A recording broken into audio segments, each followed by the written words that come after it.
Hi there, and welcome to It's Art at the End of the Day, episode 23. My guest today is a fine artist called Komar, who met at one of the Parallax art fairs in Chelsea, and he's an amazing artist, and just had to speak to him. He does some really vibrant pieces, quite large, but you'll find that out when you hear us chatting. A podcast has got a slightly difference. We recorded it on the seafront at Southend, and which was lovely. Bit of sea air does everybody good. So please have a listen to me and Komar. Start with my usual one, which is, how did your art journey begin? I don't know how it didn't have a start. It was just, like everyone probably, like all the artists, just like doing some drawings when they're kids. Yeah. And it kind of, we didn't lose it. We just kind of keep going. But did you sort of think you was going to be an artist, or was it No, just not at all. Not at all. No, no. When I was finishing the primary school, the college. After the college, you have to kind of choose your kind of what you're going to do after. Yeah. Like you're going to do the degree or uni or whatever. Yeah. So then you have to choose your main subjects, like what's going to be your profession. Yeah. And that's where I was struggling, like where I'm going to be, Yeah, which way to go. And then we just kind of naturally landed up on the art stuff. Do you think? Initially I started doing it wasn't a uni, it was like I think like a 2-year course of I can't remember what it was called, graphic designs and posters, or something to do with like commercial stuff, Yeah. So I've done that. I started doing that, but then when after first year I said I'm just gonna do, I quite like this, because that was like me kind of figuring out what I like, which way to go. And then I didn't finish that one, so after a year I finished the first year, and after that I applied for the uni. Okay. And then that was the art stuff. Yeah. And that's how it started, really. Sort of found yourself from there. Yeah. Which is actually funny, because my main subject was I'm a trained art teacher. Right. Okay. And I've never ever worked at school. never, not even once. I mean, at the end of your studies, it was like 5-year study. At the end of the study, you have to do, I think it was a month or a couple of months of like a training in the school, like watching the teachers, what they do, being at the back of the class, and then leading the the class as well. So it was like mixed of it was like a work at school, basically, kind of like they were observing you, how you perform and everything, like an assessment. After I've done that, I said, like, I'm not going back. No, working in school is not for me. No, yeah, you got to have that thing, because I've done some lecturing many moons back on IT, and I had the assessments and the teachers, and I got told off more than the pupils did, because I used to point at the screen and they're telling you not to do that. That wasn't for me. There's too much of like directions of what you could do, what you should do, what you shouldn't do. Yeah. A part of your job that you're doing, like teaching. It's there's too much around. But it doesn't mean that you're not a good teacher, because it doesn't. We're all different, and especially with art, it's a varied subject. Yeah, exactly, and you need to have like a creative way of teaching to get the people interested in. Yeah, that's why I thought, like, because when I was doing the practice, the assessments, it was a public school, and the way it works in Poland, I don't know if it's the same here, but you've got like different subjects, and art is maybe like 1 or 2 hours a week for the class. Yeah. So if you've got like 1 hour a week or 2 hours a week, you're not going to be able to do much. No. And kids are not really interested. So, they're just coming for like a, chill out time and like not doing the maths and, and what age group was it? So that was for the primary school. So that was, because in Poland you've got 8 years. Okay. So it was from 7 or 8 up to 14, 15. I can't remember exactly what it is, but it's like 8 years. Yeah. Yeah. And the art kind of starts later on. So from the fifth year to 8th year, so I've got 3 years. Wow. When did you come over here? When? Oh, 20 years ago. Wow. 20 years ago. Just sort of decided I'm moving on? you know, when I was younger, when I was growing up as a teenager, I always knew I want to go somewhere. I always knew I'm going to leave the country I was born in, Yeah, and I'm yeah, just going to go and live somewhere else. yeah. And first, before I came here, I first used to live in. I went to live in France, Right, okay. and then I was in a relationship that kind of broke up. So I kind of, you know, was trying to find a way Yeah. to go somewhere else. So move on. And you know, I ended up here. Yeah, well, you must like it here then. 20 years later, I'm Yeah, still here, yeah, you know, still here. Yeah, finding my way. yeah, well, you found your way judging by art. It's lovely. You do like a bit of colour. Yeah, that's the thing, you know, with my art is I was always like doing art, doing something like manually. Like Yeah. I'm a maker. I Yeah. like making things, Yeah. no matter what it is. And for quite a long time, I obviously was doing like my little drawings, little sculptures, like, you know, little paintings or whatever. But that was not on the scale that I'm doing it now. It was just like for myself. Yeah. But then on the side, I was doing photography. Right, okay. I was working as a photographer for Nice. quite a long time. And then after COVID hit, everything kind of collapsed. Yeah, no, yeah, it all changes. And then, you know, I was working for a big company. And they just, you know, they just said, thank you, we don't need you anymore. You know, Oh, nice. Times changed. And then you have to kind of, you know, land on your feet and find your way around, you know. Course, So yeah. then I was thinking like, right, what to do next? And that's how I go back to painting. Yeah. Because I'm probably going to tell you my story now. Yes, then you go for it, please. What happened was I was in a long-term relationship, which kind of ended up very dramatically, obviously. And then since then, I stopped painting completely. Okay. And that was in 2009. Yeah. And then I had nearly 14 years break from painting. Wow.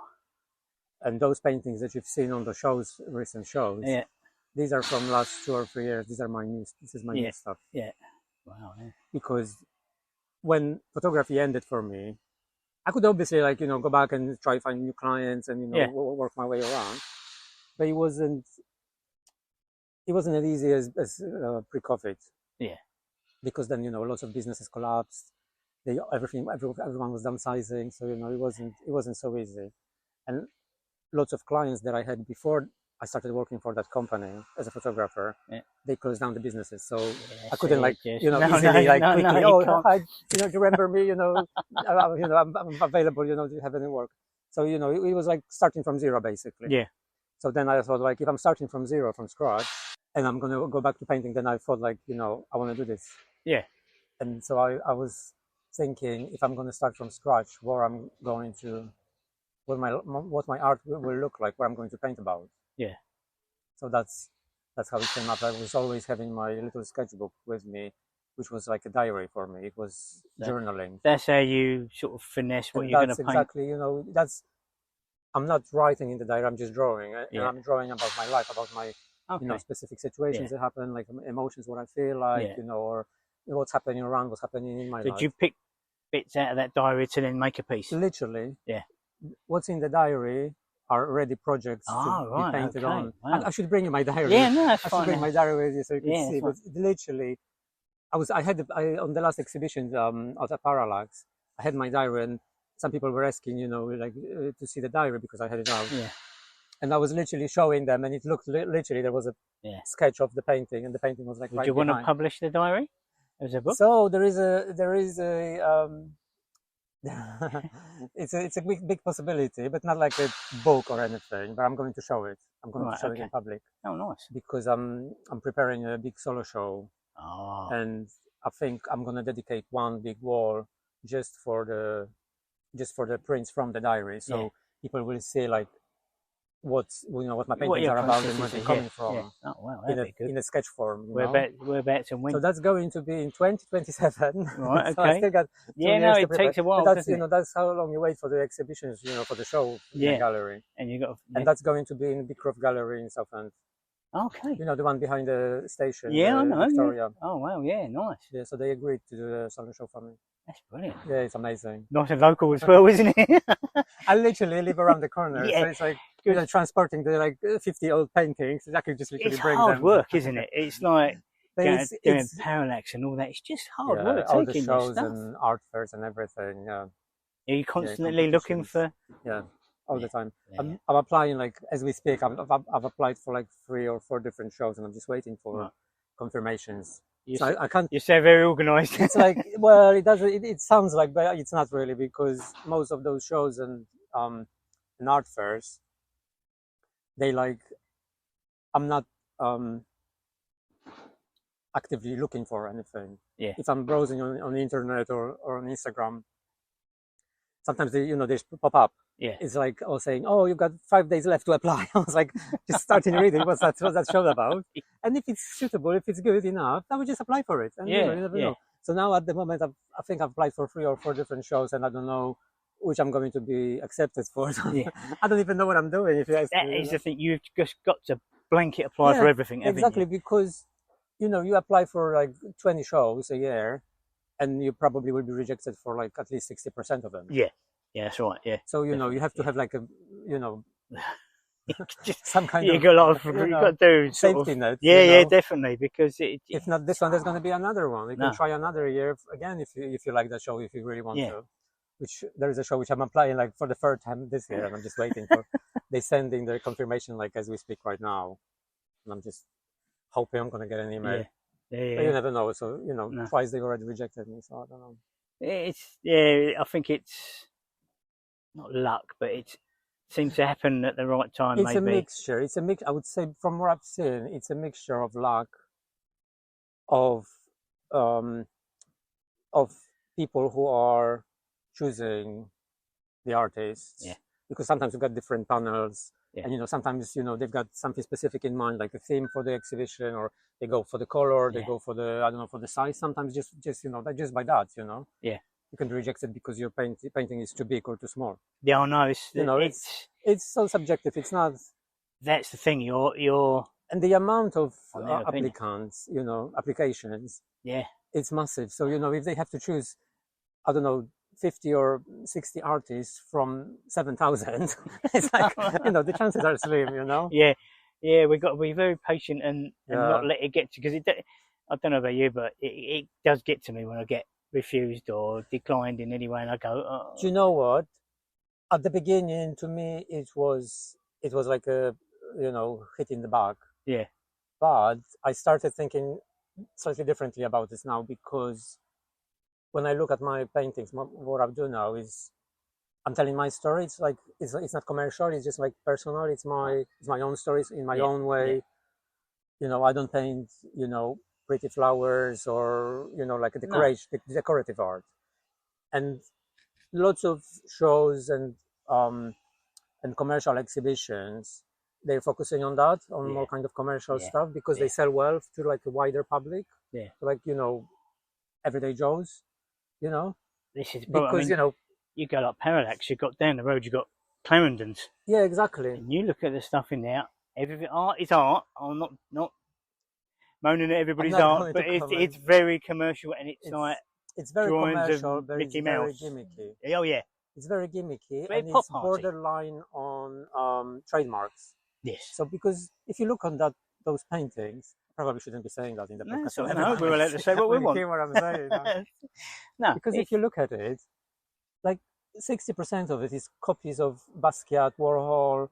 Yeah. And it's just deflating. Like, why people are doing that, why people are not doing anything that is meaningful to them, why they're just copying, and if it's not even a good copy, it's mediocre. It's like they're slapping some paint on, some splashes, doing the face with the stencil, and it's I don't know, because it's not my much philosophy is it comes from so the heart. Going back to to your question, like when we started, I lost my train of thought now. Going back is like rejections. Yeah, so the rejections.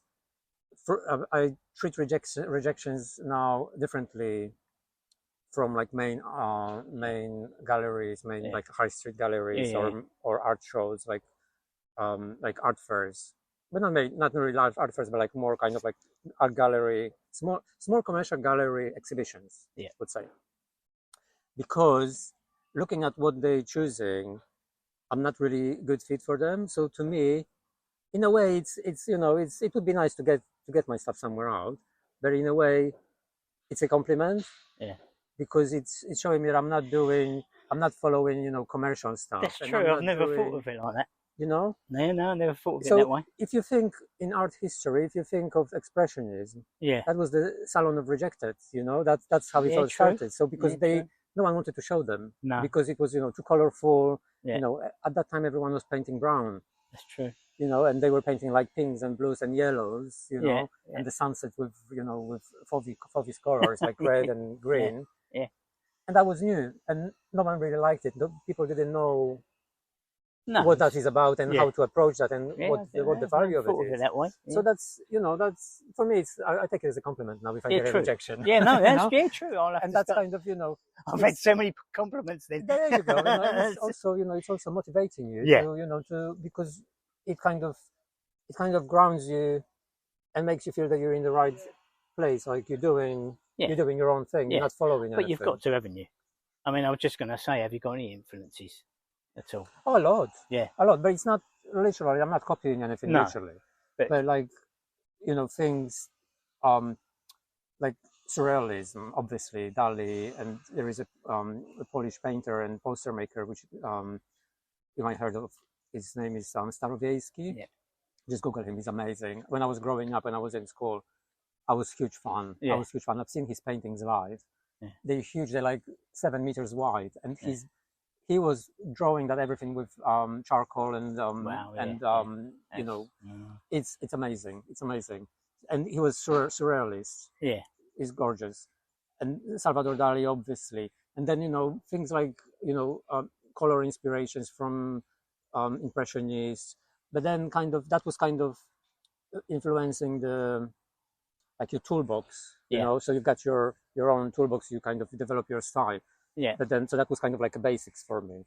But then you also have more contemporary artists, which are kind of influencing you in a way that kind of helps you to, I don't know how to express that now, in a way that it's kind of helping you to show what you're thinking. Yes. Like in terms of what you're talking about in your art, Yeah. Yeah. So I would say Louis Bourgeois, Tracy Emin. Yeah. Massive. I'm a massive fan, huge fan. That's good. I mean, it'd be nice to influence people.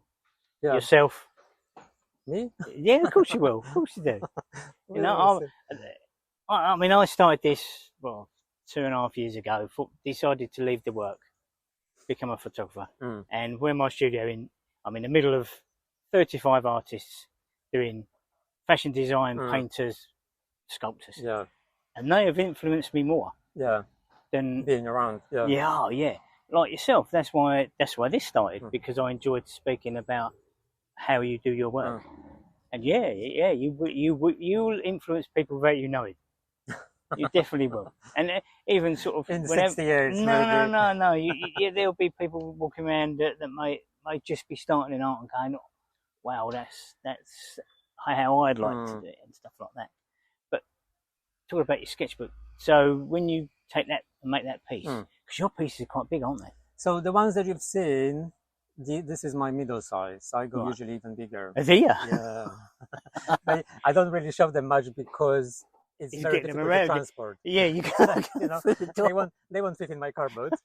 And I can't just take like 3 or 4 like huge 1.5 meter big paintings under my arm and just go onto the train. Can you imagine the amount of it's going to cost you? You need the whole row. That's the thing. So when I'm starting right now, preparing the solo exhibition, and I'm going big. Oh, good. So nice. I probably, because it's a huge gallery. Yeah. I probably will need to paint about 30 huge paintings, and I'm running out of space. No. I probably will have to. Well, give me a shout. I'll help you. I'll help you put them somewhere. up. I'll help you put them up. Yeah, it'd be wonderful. No, I can't wait to. No, it's not about putting them up. It's it's about storing them somewhere. Like I'm running out of space for storage. Just got paintings everywhere. I do. Yeah. I'll find a lot of people do because I don't have a studio. I just paint at home. Yeah. So basically, my home is a studio right now. Yeah. That's good. That's nice, isn't it? You're surrounded by your art. Which I like, because the way, my kind of rhythm is, I probably wouldn't do as much if I had a studio. Yeah. I mean, it would be nice. It would be lovely. But like, if you have a studio, you have to you have to get up in the morning, get ready, go out, More of a job, go to isn't it? work. Yeah.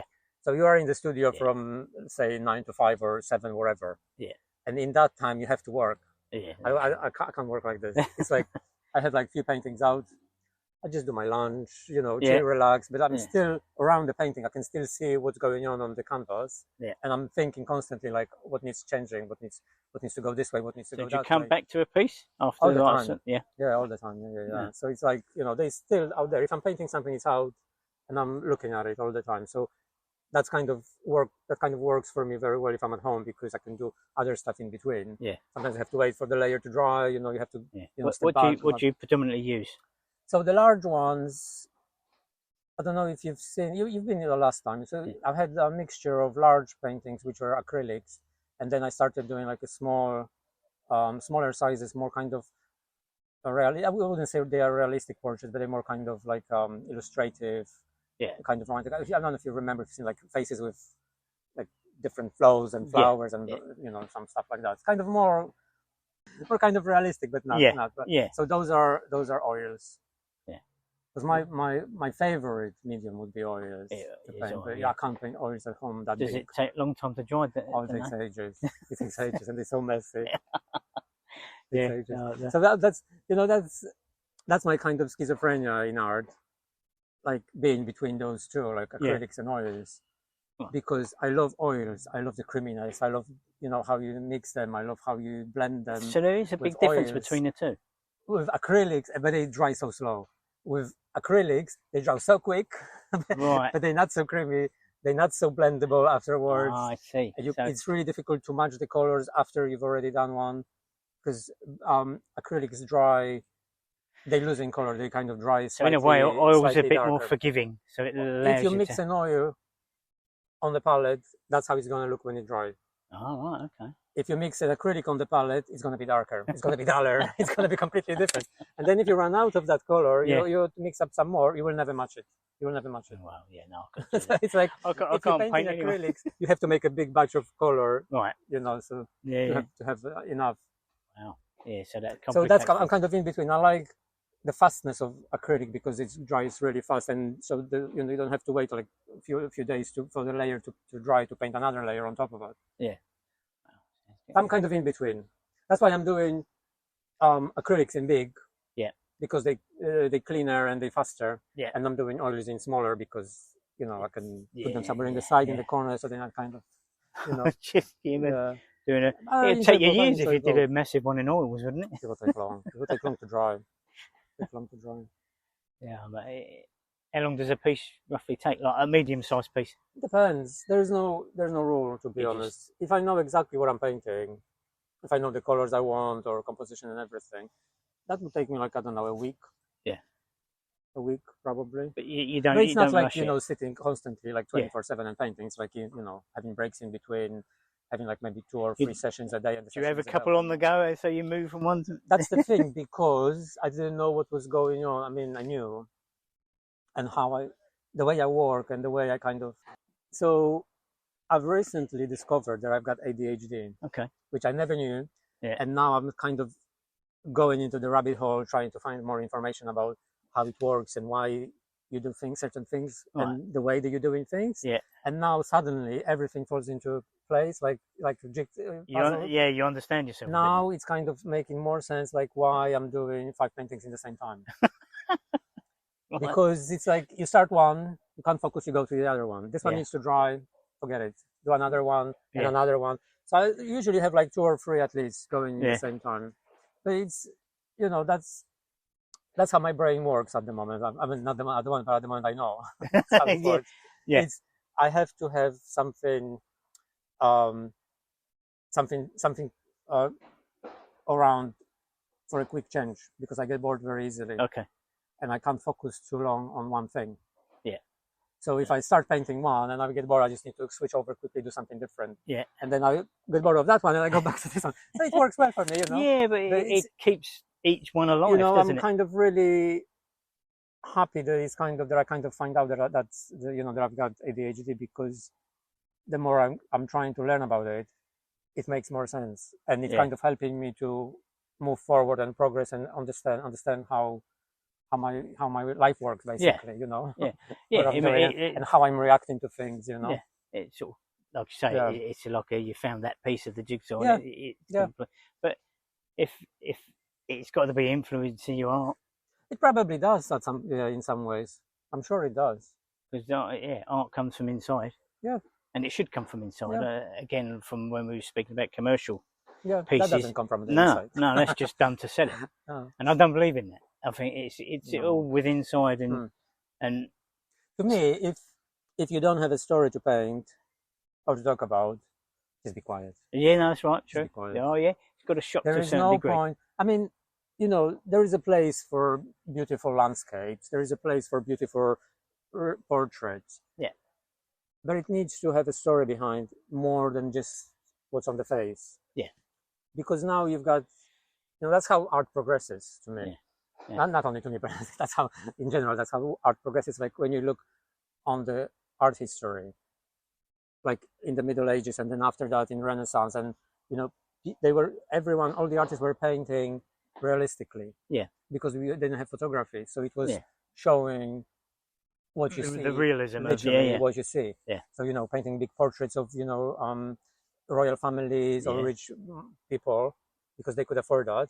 That was like a photography. And then when the photography came in, that's where all the modern art started. With impressionism, with Fauvism, with abstract, because that was reaction to photography. Yeah.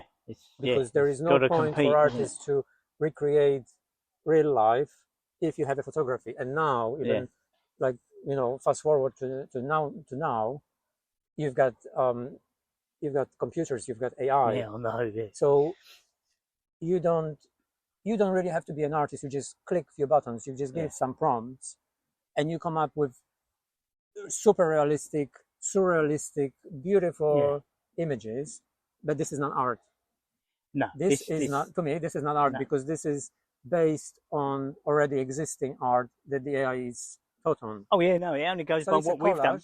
Exactly. So it's someone is just directing, like, oh, I'm going to take a piece from Basquiat, I'm going to take a piece from Picasso, mash it up together, without even like dipping the brush in the paint. Yeah. And that's come up on the screen. I've got nothing against that. Yeah. If that's if that's what people like doing, fine, whatever. But this, to me, this is not art. And as a response to that, I think art should go as far away from realism as possible now, because there is no point. There's no point, because you can create realism. Everyone with the mobile phone can take realistic, beautiful pictures of the sunset on the sea. Yeah. You know? Yeah, and that's right. That's as an artist, what's the point of painting that if there is no story behind that? Like, if you have a story to tell about this landscape, fine. Do it by all means, you know. No, it's got to have a story. But it's pointless. To me, painting realistically is a tool. It's not a destination. It doesn't end there. It just that's just starting point. Yeah. You can if you want to paint realistically, fine. If you don't want to, you don't have to. Yeah, that's right. Yeah, it's all what comes from yourself. But to me, it's just a tool. It's just a tool. You don't have to use it. No. You don't have to use it. Yeah, that's right. Yeah. To be kind of recognized as a good artist. Yeah, and they're all different in their own way, and it is all down to composition and story. Story, yeah. All of it is. The story, yeah. If there is no story, what is you're looking at the painting, and what is what's the painting is telling you? Like, a part of beautiful landscape and green trees and grass and pink flowers. What else? What's there? Like, I know I can see that. Sometimes people who like your piece and purchase your piece don't always get your story. They kind of make their own up. And that's amazing, because there's lots of, it happens very, very often, like when I'm doing the shows and art fairs. People are coming and they're asking, oh, what is this about? And I try to explain them, but then sometimes I don't. Yeah. And sometimes people come in and they say, oh, I see this, I've been in this situation before, because sometimes, my paintings are kind of literally saying the story, like, two people talking about something. That's the moment. Yeah. That's the moment in my life, and that's what I painted. And they say, oh, I've been in this situation, I know what it feels like. Or, I have a painting which the title is Crazy, and people are come in and say, oh, I feel like this every morning. And that's really cool, because people are kind of it makes them think Yeah. without even trying to explain anything. They are triggered. Yeah. To have a reaction, to kind of interact and find something from their own life. You know when a person loves your art, like they get it, don't they? They Yeah. look at it and Yeah. they're gonna buy because Yeah. they just get it, and it's You an know? amazing feeling when someone buys your piece. And that's really cool. Like when people are coming with their own stories. Yeah, which is good. It just develops, and you give them an idea, and they love that piece because Yeah. they've made their story out of it. Yeah. You've got your story within it. Yeah, exactly. I always say, there is a story behind the painting. There is a story behind every single painting I did. I'm open to interpretation. If you've got something that, that you can see while you're looking at it, tell me. Yeah, nice. Apart from the big one, have you got what you got lined up soon? What exhibitions? So no, I'm just thinking. No, I've got like a couple of applications sent out, some kind of waiting, and there is few other shows that I could do if those don't work out. But I have to wait and see.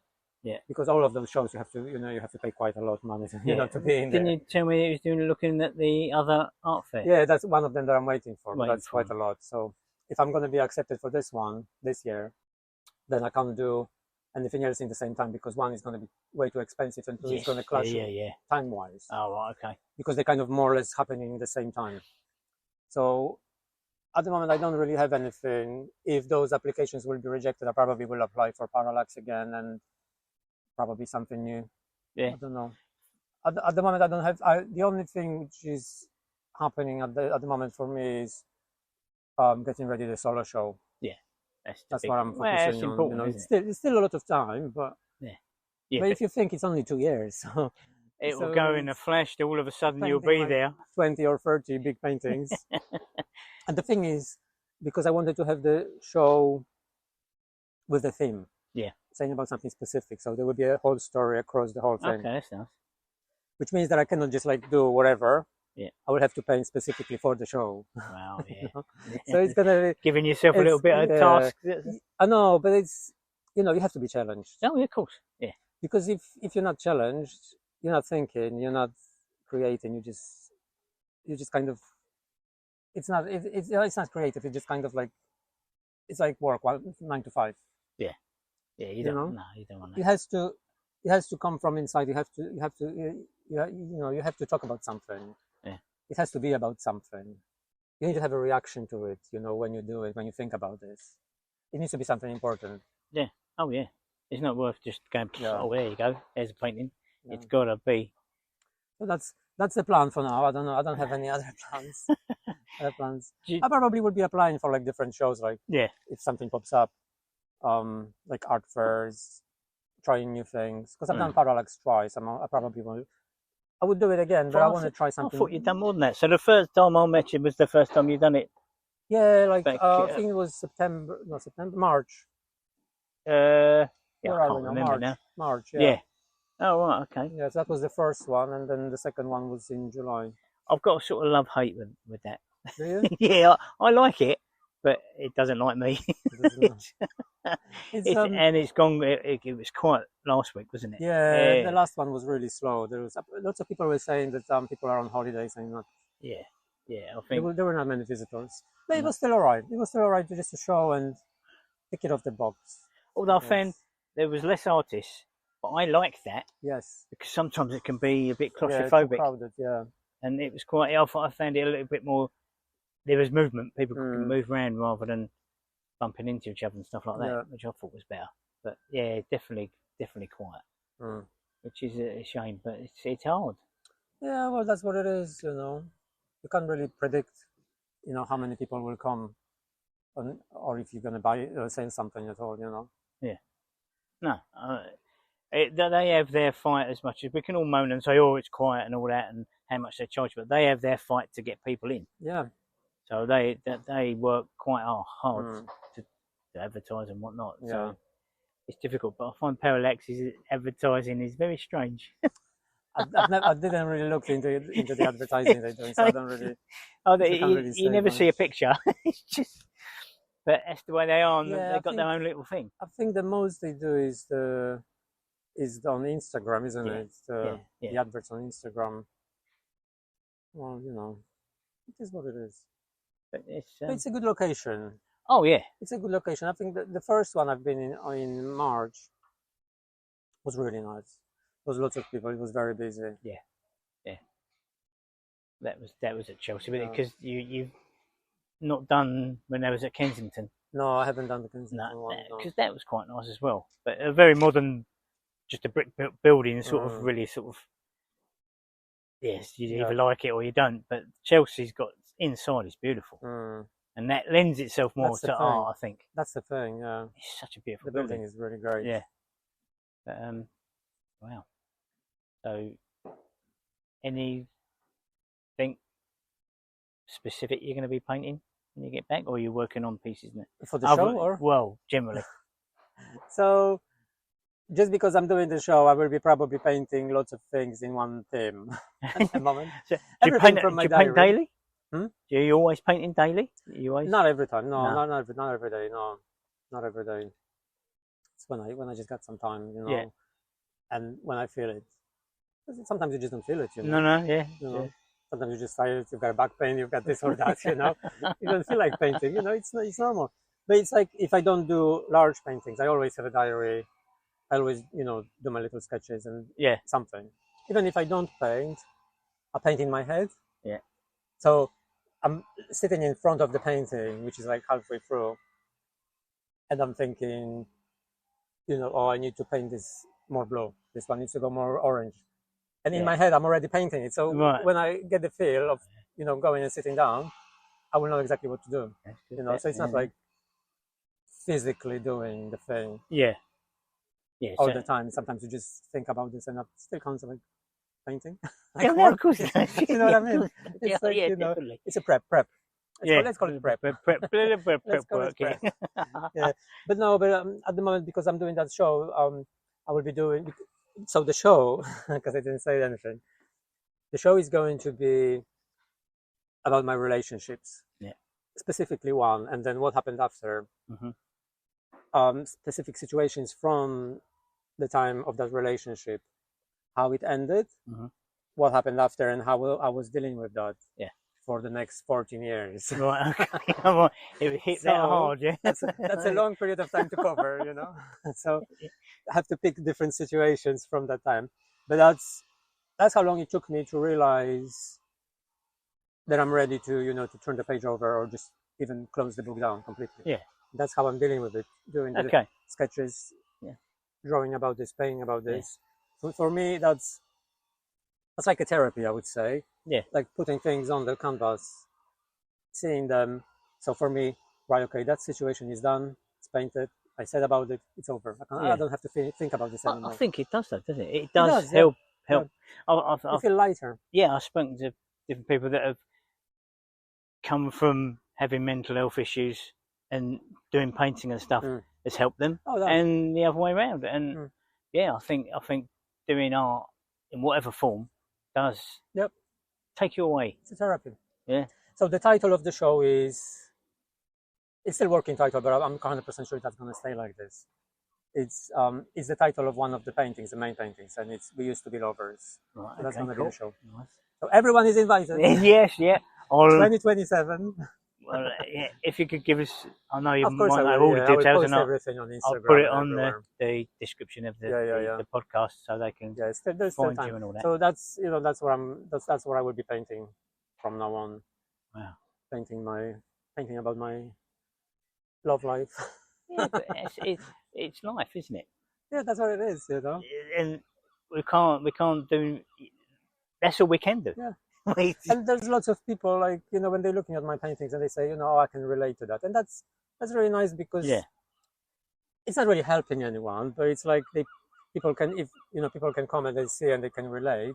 Yeah, but it means does. that you're kind of pushing the right buttons. Yeah, also they can see that they're not the only one. Yeah, exactly. That things happen, but you can move on. Yeah. So yeah, it's cool. And thank you for talking to me. That's the story. It's been lovely. Thank you very for much. talking to me. No, it's I enjoyed hearing about it all. Yeah, thank you very much, and in a lovely location. Yeah, I did. We should take a picture and post it where we are. Yeah, definitely. Yeah, I will do. Yeah. Indeed, I did take a picture with the lovely Thames estuary behind Komar standing next to a tree.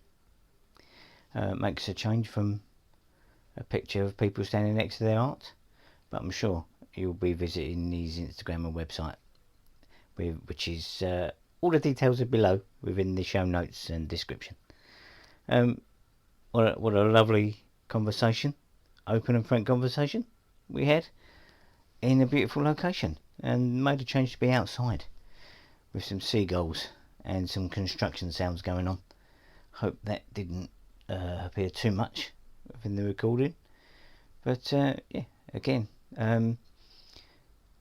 keep finding out that art seems to always intertwine with mental health issues, either people go into art because of mental health issues, or find out that art helps them with their struggles or mental health problems or whatever life throws at them at the time. Yeah, and each time I speak to an artist, I find that more and more people should be doing this because it is a big help to them. So that was episode 23. So we move on to 24 in a couple of weeks' time. So I hope you enjoyed this one, and please carry on listening, subscribing, sharing, speak to people, tell people about this podcast, please. Just we need to bring some exposure to these guys, these amazing people that do amazing things with their hands and feet and whatnot. So thank you for listening. It's art at the end of the day.